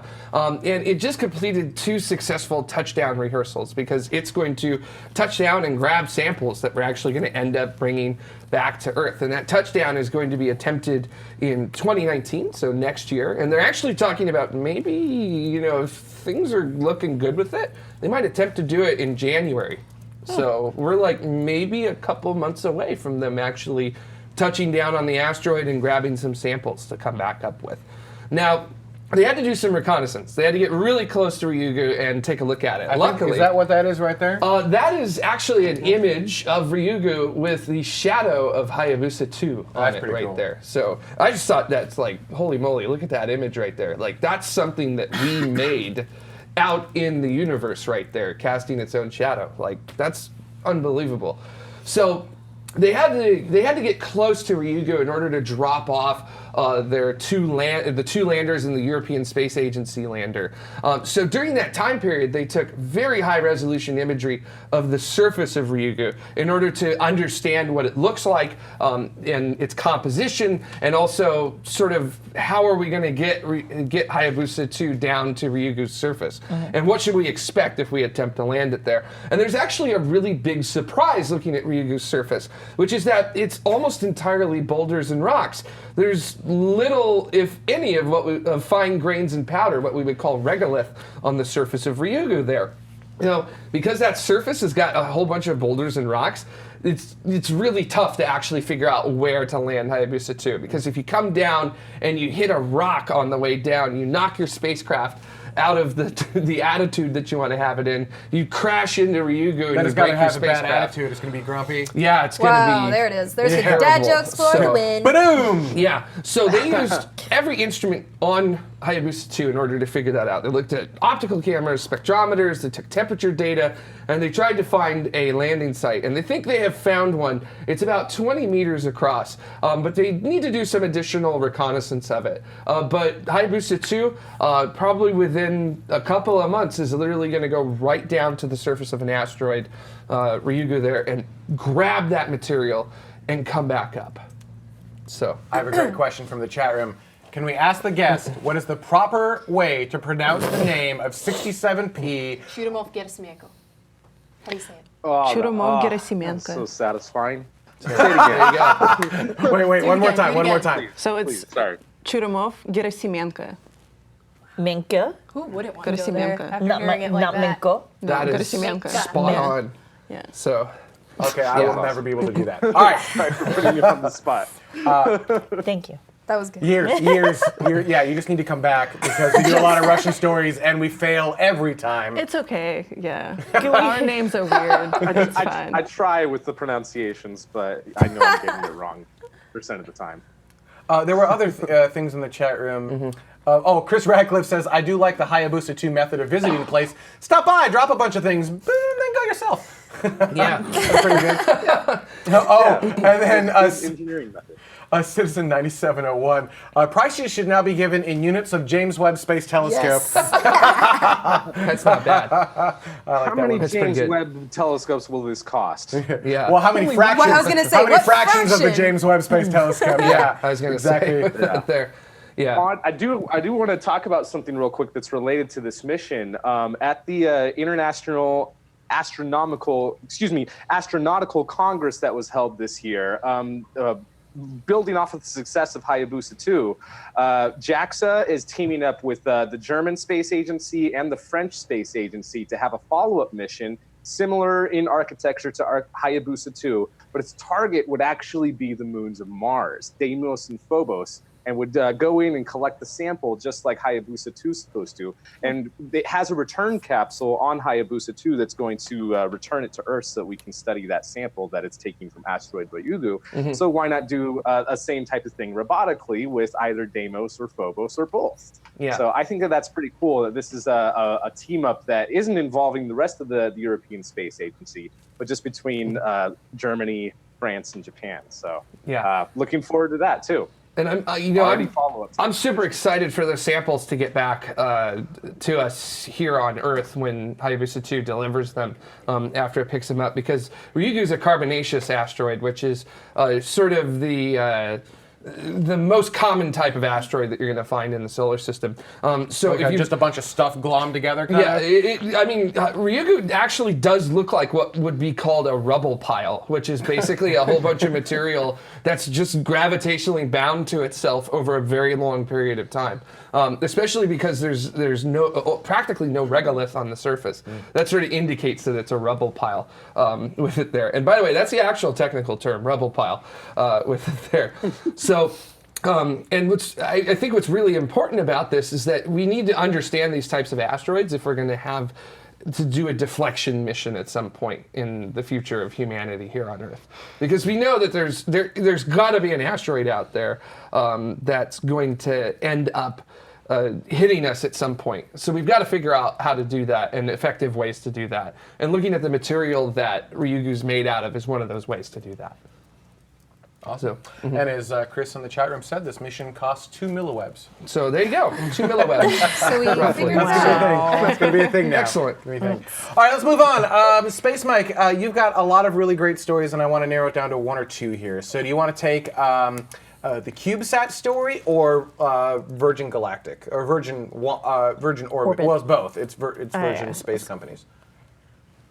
I mean, either or. The CubeSat story is pretty short. That's talking about the CubeSat that took the first image of Mars. Oh, let's do that because I the think Marco satellite. I think CubeSats are important because, as we were talking earlier, being able to launch these CubeSats to other bodies in our solar system for lower cost on smaller launchers is going to become more and more important as we want to do more exploration. Because not shoehorning ourselves into these multi-billion-dollar missions or milliweb costing missions.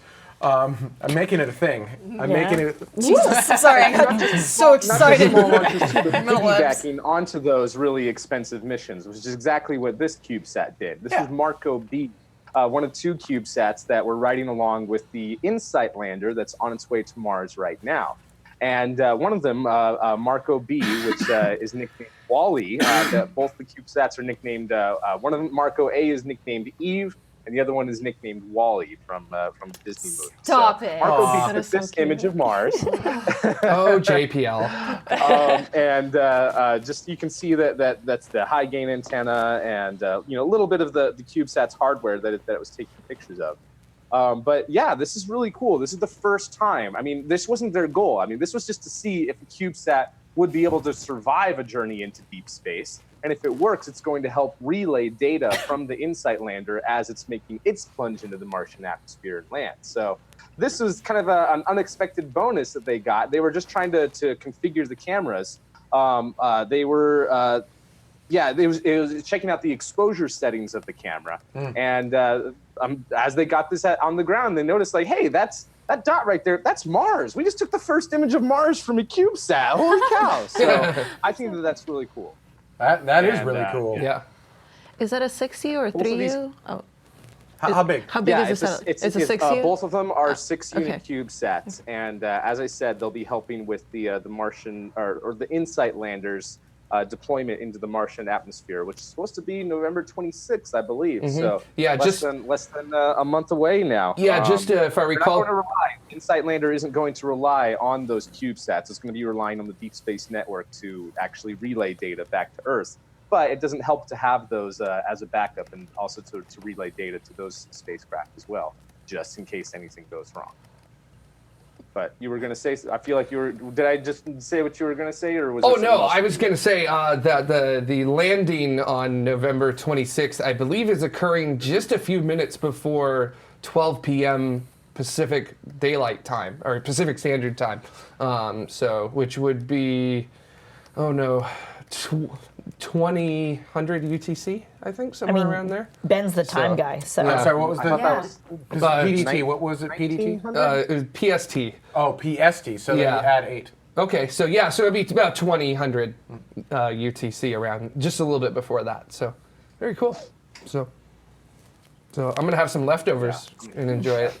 And before we go to break, I know you have 2 more stories, but let's just do one. I think just really quickly, Virgin had some news, and they had some pretty cool images that go with this. Tell us about that, Mike.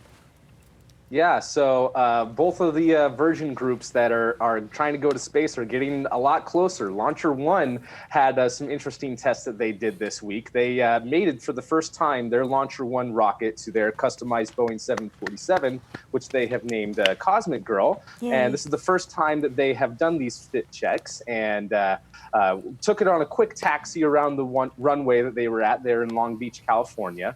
And they were showing off on the runway. On my different launch apps that they could be launching within the next month with this thing. Oh wow! And not only is it going to have a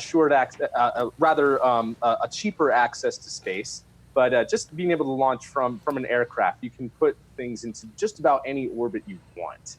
They can do sun-synchronous orbits. They can do low Earth, circularized orbits or at a specific inclination. They can do all sorts of really cool stuff. Do you know what the cost of launching? I'm really excited for this. So if I wanted to launch on Virgin Orbit, do you know what the cost to launch on a Virgin Orbit flight is by chance? I am not sure. I'm not sure. I know that they have like a cost per kilogram, but I think it's somewhere between $15 to $20 million is what they were looking for, and I believe it's 500 kilograms that they can launch into space depending on its orbit, and that's what I mean by like talking about the different orbits. If you're going into a sun-synchronous orbit, then again launching from that orbit, they might be able to get have the same payload to whatever orbit they do it from, since it's an air-launched rocket launching around 40,000 feet, which, Jared, I'll let you do the conversion. He's just going to use Google. Everyone can use Google. Google never fails us. What is that? That's like 12 to 13 kilometers, something like that? I was wrong. No? They're Not even according to close. their website, they are the cost per launch is anywhere between $10 to $12 million, and it can do Nice. 300 kilograms to a 500 kilometer sun synchronous orbit, or 500 kilograms to a 230 kilogram sun synchronous orbit. So either a 500 kilometer or a little bit shorter at 230 kilometers. So because depending on where you want to go. Because I really want to make this a thing, we're going to go back to the chat room. Vax helped us out, and at between $10 to $12 million, Yes. then officially this is 1 milliweb worth of cost, because that comes out to approximately $10 million. So thank you, Vax, for actually figuring that out. And a microweb is $10,000 based on the actual cost. This This is becoming a real thing. Yes, and I think this is such an amazing testament to how amazing our chat room is and how amazing you guys are. Yeah. This was literally a joke that was thrown up, and then all of a sudden, you guys literally figure out the calculations and what the milliweb is. Nerds. I love it. Thank you. Dorks. It's amazing. You bunch of dorks. Oh my God. You're it's our awesome. dorks. Yes, Yeah. our favorite dorks. All right, we're going to take a quick break before we go into our comments. But before we do that, because I do need to remember to do this, I did want to thank all of the citizens of tomorrow who help make this show happen week after week. These are our orbital citizens. Thank you so much, contributing $10 or more. We also have our orbital citizens. I'm sorry, did I say those were escape velocity citizens? And these are our, I don't know what I'm doing. It's because the confidence monitor is like 20 more feet away. You can't Yeah, we actually have to reach back it our from there. cameras That's up the in order to problem. make this work. And these are our orbital citizens who have contributed $5 or more to this specific episode. And again, your contributions help us do this every week, and it allows us to actually get the studio space to do the crazy things that we're doing, to experiment with things, and to find the people to take the time to make this happen. Without your contributions, we simply would not be able to do this show. And so we thank every single person who helps make this happen. To find out how you can help contribute to the shows of tomorrow, head on over to patreon.com/TMRO. And there's more that you can do, more than just financially. If you want to help the shows of tomorrow, those numbers, those subscriber numbers on YouTube, they help us a great deal too. So go over, subscribe to our YouTube channel at youtube.com/TMRO. Also hit that little bell so you get notices when we're doing live shows and crazy stuff. What was the noise? Bing. All right, cool. Nice. And we're going to take a quick break. In the break, we've got a unique commercial for this you watching on demand, talking about the Brook Owens Fellowship. And when we come back, we've got comments. So stay tuned. We'll be right back. Hey there, I am standing with 4 fellows from the Brook Owens Fellowship Program, both past and present, which I will be referring to as Brookies from this point on. So for viewers out there who might not know what the Brook Owens Fellowship is, can one of you kind of explain what it is and how it came about? Yeah. The Brook Owens Fellowship is a program for undergraduate women or anyone who identifies as a woman. It just fosters growth and kind of an awareness for women in the aerospace industry, since we're so underrepresented. Kind of pairs each Brookie up with a mentor and with a ton of mentors and with an internship, so they can kind of have a heads up or a boost on their career. So you're all engineers, but this fellowship is open to those who want to get into the aerospace industry, but not necessarily just engineers, not just necessarily the technicals. So what other aspects or what other programs are available within this fellowship that aren't necessarily engineering? One of our really good friends did her internship with Space Angels in New York, and I think they're venture capital firm. venture capital firm. Okay, so cool. she got to do a lot of like business stuff and policy stuff. So That can be just as important, absolutely. Absolutely, yeah, and it was totally amazing experience. So if you're interested in being involved in space industry at all, at any capacity, business, I don't know, policy, engineering as well, you can do it. And we have some great mentors for our science communicators, and always looking to add more to kind of but like you said, like there's engineering, but there's other aspects. So we're always kind of like looking for mentors that kind of do those peripheral parts of everything that goes into like aviation, aerospace, that kind of thing. If there are some ladies out there who are now very interested in this fellowship program, how can they go about applying? So applications are due November 6th. Okay. The application there's a big emphasis on creativity, and you want to be able to demonstrate that you have showed your passion elsewhere. So you have to submit a multimedia essay, a written essay, and then your transcripts, letters of recommendation, all the usual application stuff. Well, ladies, thank you so much for joining us and telling us all about the Brook Owens Fellowship Program. Again, if you guys have any questions out there, feel free to visit the website. You can ask a Brookie yourself. I mean, what better way to get the information than from a Brookie themselves? Thanks for joining us, and maybe we'll see you next time. I'm keeping that.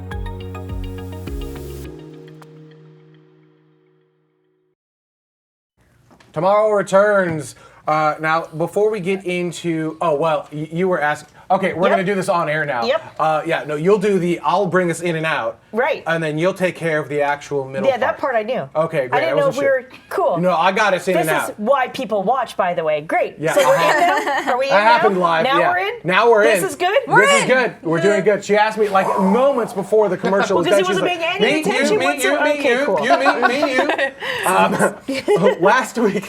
Last week we had Matt Kaplan from the Planetary Society on talking about everything that the Planetary Society does and what they kind of do. Has done and will do. And will do, but specifically light sails, which I think is what is relevant to the show today and getting CubeSats and, dare I say, propulsion, because CubeSat propulsion is going to be important because we need to do all of those things out in the universe. So that's what we have been doing, and we had some amazing comments, not just from that last week's show, but just all over the board in our community and on YouTube. So Carrie Ann, take it away. What were some of those? What were some of those? Oh, wait. So the first comment comes actually off of community.tomorrow.tv from Simon. It says, watching this episode, I thought of what a wonderful toys CubeSats are, and suddenly realized they're not toys. Never was. I made sure that CubeSats became powerful tools. It's a relatively new industry, which enables a very large number of participants. It was impossible before. It's just a beginning. Yeah, I tend to agree. Right? I think when we're talking about planetary science and what we can do at all these different places, it has been limited by budget. Is that a fair assumption or assessment? Yeah. Like, I mean, the number one thing that holds us back is money, right? Absolutely. But if we make it so that it doesn't take as much money to do these things, then we can divvy up that same pie and do more with it. Then And I mean, they're even talking about putting CubeSats on Europa Clipper. They just put out a request for proposals from teams to see what they might be able to do with if you just chuck a CubeSat in orbit around Jupiter. So it's funny. Even since we've been tomorrow, I was mocking CubeSats because I'm like, I just don't understand the point, right? They don't have the prop, they don't have the bandwidth necessary. Like, they're cool. You can go up to almost low Earth orbit, take a picture, and then it tumbles back. Who cares? Right. And the advancements that we've made in CubeSats over the last 5-6 years have been staggering. Yeah. And what we can do with them now is incredible. And I completely changed my opinion on them. Now I think they're actually the future, and they're the way that most things. Do you think that might happen for the Lunar Gateway? No. Is that what you're saying? No, that's possible. Like, given new information, I'll change my opinion on Lunar Gateway, but I'll need new information. Like, they will need to make, just like CubeSats are going to need to make staggering advancements in the next 5 to 10 years that make me go, yeah, this is worth it. But right now, it's a job. It's like SLS, but in a Lunar Gateway form. Exactly. And speaking to what you said about how this does just make it more efficient and cheaper.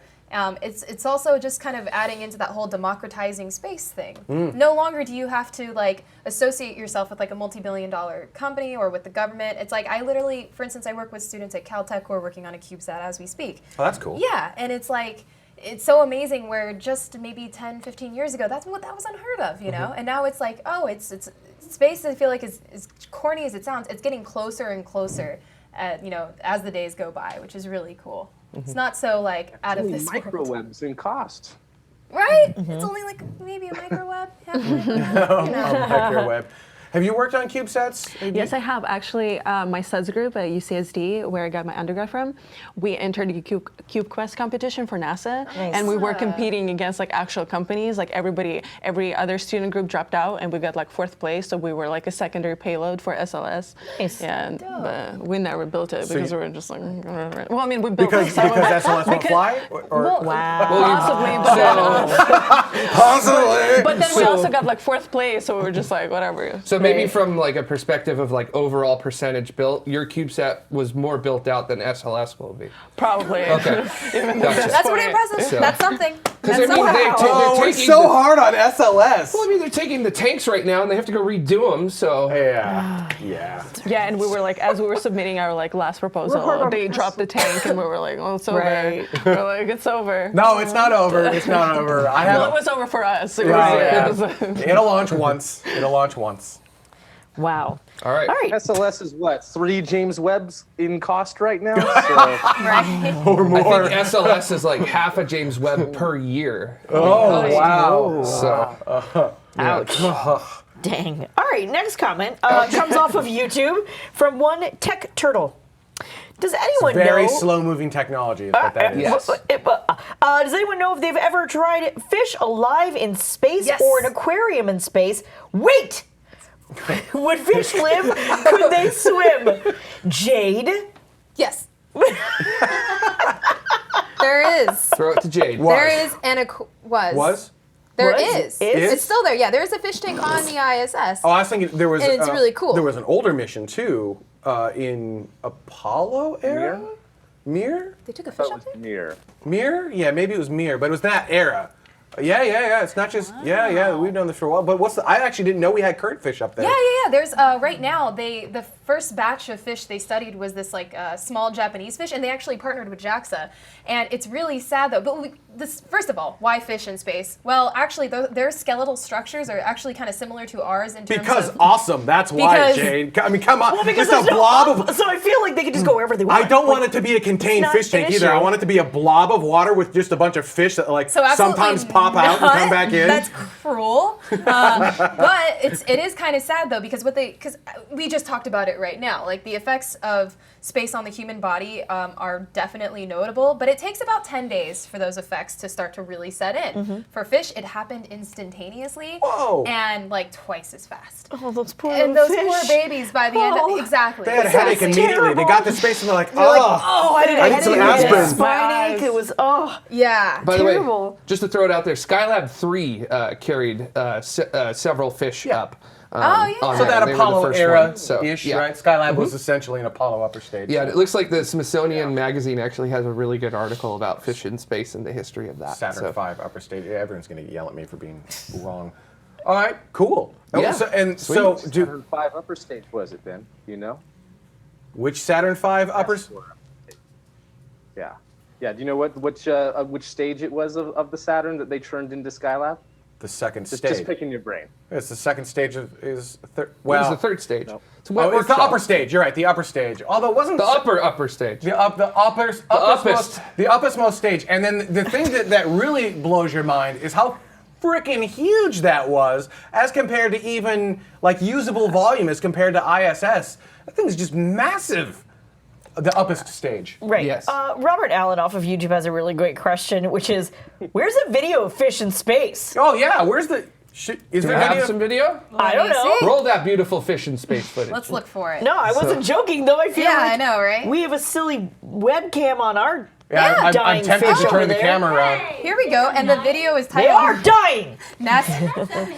I love the title. Says the NASA peanut killed gallery. a bunch of fish in zero-G experiments. Business Insider. All right, there you go. Search Yeah. YouTube for that. All right, moving on. Euthanized a lot of animals up there. A lot. Yeah, well, right. yeah. Okay. So next comment comes off of YouTube from one Michael Farrell. It says, do supernova destroy worlds and planets? Are they detrimental to the formation and development of life in the universe? Astronomers? What can't you? Sorry, go ahead. Oh, I have a lot I was to going to say. What, are you under non-disclosure with a supernova? No, What- not what- at I all. don't. You'd be surprised. Not at all.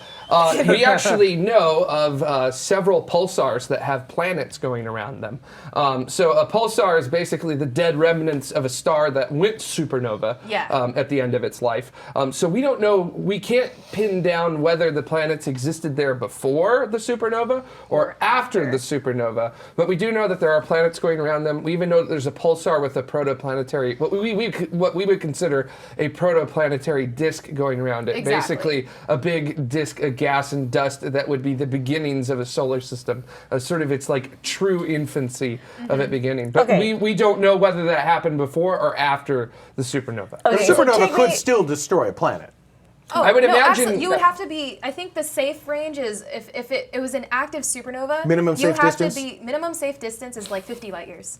It will sterilize and destroy everything within that because it's not just. I mean, if you're close enough, obviously, it'll eject you or you will literally vaporize. But you have to think about the types of effects that like radiation would have. I mean, if we were anywhere within that distance, it would strip us of our ozone layer. Gosh knows what had happened after that.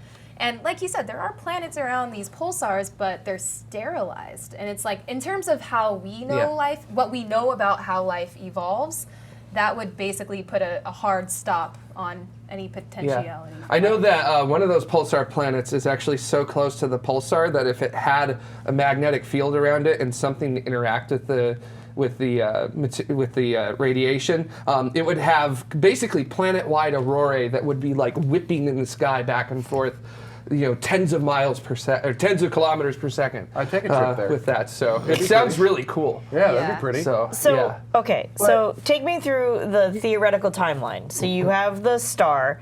It goes supernova. It goes kaboom. It goes nova kaboom. and then supernova. Goes boom boom.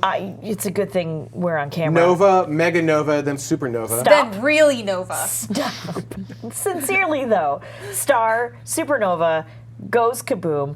And you said you use the word vaporized, and you also use the word sterilized. Are you using distance? Okay, so like really close by is vaporization. It goes to dust now. Right? Yeah, it gets so hot it turns into a gas. Okay, and then a little bit inconceivably. And then further out, potentially only sterilization. So now just rocks where there could have potentially been life before. Yeah. Okay. So basically, the radiation from the supernova going out sterilizes. Okay, so then when you say sterilizes, because the question does say, are they detrimental to the formation and development of life in the universe? So like there are times when you want to fertilize the ground or whatever, and you burn the trees, and then that. Okay. Exactly. And I think this goes on to one of my favorite sentiments about space in general is how beautiful and gnarly this cycle is. And we talk about it a lot at Griffith. That's on a shirt. It's beautiful and gnarly. I mean, when you think of a supernova, you think of something cataclysmic, catastrophic, something that just wreaks so much havoc. But at the same time, supernovae are pretty much why we're here. It sprinkles those heavy metals and those other heavier elements into the rest of the universe, and it's like a giant recycling pattern. And when they think about, okay, so our own solar system, for instance, we started off as like a baby pile of gas and dust. How did we start to, how did our sun start to fuse? What triggered that? And I mean, the main theory now is that there was a supernova somewhere in the vicinity, and that shock wave basically hit that gas and dust and started that fusion. And hey, look, we got a baby sun. Yeah. So it's a cycle, basically. Mike, is that what you wanted to say? Basically, yeah. What causes stars and planets to form is supernova, and what puts those materials out into the universe for stars and planets to form in the first place is other supernova. Is supernova detrimental to the formation and the development of life in the universe? No, it's necessary. There he is. Well, it also depends on which side of that supernova you quite literally are on, I guess. Yeah, it does. Right? Yeah. Because like if you're live and then supernova, live, but like live now, and then because of supernova, you may be live eventually. Yeah. Right? So like is that then the debate that you have these pulsars and you have these planets? I don't know. Planets. Planets? Actual planets. We actually know that some of those, there's one pulsar that actually has 3 planets around it. One of those planets is about the size of Mercury. Another one of those planets is about 4 times the mass of the Earth. So it'd basically be like a super Earth going around it. So we don't know if these planets are like terrestrial or gas or not, but we know that they're there. We detected them. So. And in theory, they could have been because of the shock wave, as you said, dispersing all of the things, they could have then dispersed all in kind of a clump and then created a planet? Yeah, Or- actually, with the protoplanetary disk going around one of those pulsars, they actually, one of the ideas that they think that could have caused that was that very metal-rich material, which is not going to travel as far as, say, lighter materials, ended up sort of sticking around the supernova remnant and then just kind of formed into an orbit there and started forming stuff. Gotcha. With it. So that may actually be the leftovers of the supernova, not necessarily like the leftovers of a planet getting blasted, Gotcha. or something like that. And in fact, that may actually be how these planets around pulsars are made, but we don't know. We don't know yet. We don't know at this point. Okay. So really good question though. So super awesome question from our community as usual. Thanks. So, yeah. Thanks, community. Ben, you picked all of these comments. Yeah, so you And just you need to decided to not edit this one at all. No, just say the top, and we'll guide them on where to go. Because you're about to get hit with. Ready? This one's from Dutta, so no surprise it's a wall of text. Bam! Also from our community forums. So again, community.tmro.tv says, Dutta says, Spacey friends, if you want to join along on the space exploration journey, here is my planned viewing. Yeah. So going from left to right. So the left column down, then middle column down, and right column down is the order in which he posted it. It's really hard to read on this slate, but if you go to community.tmro.tv and just search for like Dutta or viewing, you'll be able to find this post. And I would love to, like, if the community wants to add to this post of not just movies and whatnot, but books would be great to add in there, or anything else. Yeah, go ahead. I have a question for Dutta. Dutta, Yeah. is there a particular reason that you decided to break up the When We Left Earth and or From the Earth to the Moon series? Like, it looks like you did this specifically chronologically for, I assume that was your reason, that you wanted it to be chronological? It's not explicitly chronological. There's how the stories are told. There's kind of different styles that fit in with other things, I think. So it's not explicitly chronological order, but it's mostly chronological. Like, right, because you have the From the Earth to the Moon, We Interrupt This Program episode, and then the very next thing you have listed is Apollo 13. Right. Yeah, okay. I was just curious. I was looking over it and I realized, okay, why you broke all this up though? And there's where multiple sources cover the same kind of event, there's a different emotion for each, and so there's kind of an emotional roller coaster that goes along with that. That's very fair. From the chat room, we have a couple of comments. Smasher says, "I don't see Moonshot," and then Tars went ahead and said, "Where's the core?" That's true. Where is the core? Yeah, that's when Endeavour landed here in California. That's actually how LA they River. transported it. Landed in the LA River. Yeah, That's how they decided real- Endeavour it's was totally going to real. be in LA. Yeah, I mean, me and Dutta, were a part of the move for Endeavour, Yeah. and we both can confirm that that was actually a documentary. Real documentary. I'm glad no one noticed all the birds dying. So, if you have things that you'd like to add in there, there's obviously the serious part, which is what Dutta did. But I think I feel like it'd be fun to add the campy, crappy sci-fi part too. Although maybe even good sci-fi would be fun to add in there. Yeah, Absolutely. Yeah. So feel free to add it in our community discussions over at community.tmro.tv. That is our show this week. Hey, Lisa, do we have a guest next week? All right, so we may be doing this again next week. Sorry. I think I might. So we're going to go into After Dark in a moment. I'm going to talk about, I think, we'll talk with the community about what worked. We have a science guest next week, Elisa Excellent. says. So, all right, we have one show taken care of. So next week we may do this again. We'll go into After Dark, see what you guys did and didn't like, and we'll kind of play with the format a little bit to make this work. But I generally liked it. I don't know about you. I thought it was a lot of fun. A little long. I had a great time. Yeah, I did too. But then for the people who helped make this show format happen, who helped make this show go week after week, I thank again our Escape Velocity patrons, our citizens, excuse me. These are people who contributed $10 or more per month. We also have our orbital and our suborbital and ground support. And again, these are people who are contributing financially to the show to help make this go. You know, we got to keep the lights on. And we want to do other cool things. I'm trying to send Mike to conferences. Actually, he's going to be going to. Mike, what conference are you going to? The Space Settlement Summit. Yeah, so he's going to be going. and we're going to be giving them new gear because we tried to do this at ISDC and we kind of messed up with audio and whatnot. So we've got a new stabilizer we're sending with them, new audio that we're sending with them. All of this stuff costs money. Paying people for their time. We're trying to get more animations and elements in the show. We're trying to make this more casual and fun. We're trying to enhance the chat room, which is a big deal for me right now. I really want to make sure that the chat experience is incredible. All of this takes time and money. And to figure out how you can help this out, head over to patreon.com/TMRO. But also, it's not just financial. If you have skills, if you have programming skills, head on over to the community. We love programmers helping us figure out the chat room, helping us figure out the different elements on the show. 3D animation, I'd love to bring in animations in the show for stuff, showing off all the different launch vehicles. I think that'd be a lot of fun. Everyone has something that they're just good at and they just love doing. For me, it's like pretending like I'm good at video, and for everyone has their own thing. So my thing was live video production. So I built this show around live video production. Whatever you're good at and you love doing, post it in the community chat room, and we'd love to work with you on whatever you're good at and find a way for you to integrate with the show. I think that'd be amazing.